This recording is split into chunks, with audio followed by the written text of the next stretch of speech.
Hey Chris, we got your 347 stroker done here for your 68 Mustang. Came out absolutely awesome. Got the motor custom painted for you with the Ford blue. Got the your supply Cobra oil pump on, or that oil pan on here, and the black Cobra valve covers. Let me go over a little bit how we got the motor set up. This one's got the Holley Ultra HP 750 CFM carburetor with the electric choke. I actually need you to make sure you hook up the electric choke to a key activated 12 volt source so that way the choke operates properly. This carburetor features a 4-corner idling system. We have the front 2 screws turned out at 1.5 turns out. The rears are set out at 1. That's where we're finding optimal air-fuel ratios as well as throttle response while idle. Timing, we have the initial timing set out at 12 degrees, which can be checked at 1,000 RPM. Full advance should be around 28 to 30 degrees if you want to check that at 3,000 RPM. The thermostat we put in the motor for you is 160 degrees.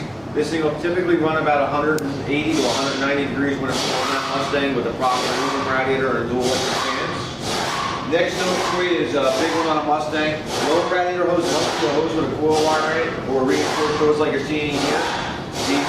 These motors are known for sucking the hose fluid during high RPM condition, starving the motor for cooling water.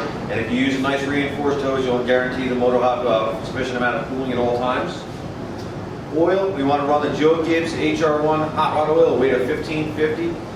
If you cannot find the Joe Gibbs oil where you're at, a good 2050, conventional oil with a nice zinc additive will be fine.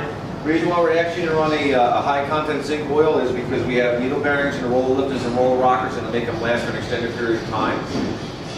When you're going to do the install, very important notes, all small block Fords and pretty much every motor for that matter have can cause a thrust issue if your transmission is improperly installed.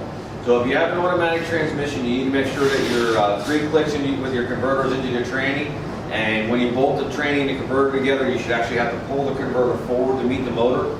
If you can't move the converter forward or back at all prior to bolting it up, something's wrong. Give me a call. I'll help you work it out. Sometimes you got to clean the paint off the nose of the converter. Sometimes you're not that 3rd click all the way in. Big important notes.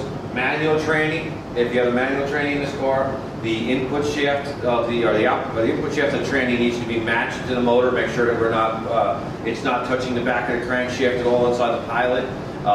Make sure that your clutch is adjusted properly as far as the pedal goes, so you're not pushing pressure on the back of the motor, because it'll wind up wiping the thrust out on the motor, and we don't want to see that happen to you. Other than that, this motor ran absolutely awesome.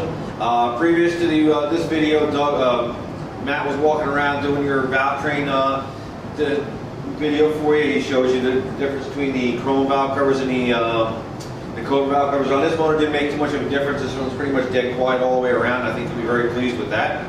I want to thank you for choosing Performance Unlimited for letting us build your ultimate street piece, and happy motoring. Let's take over, Donovan. I know you'll enjoy it.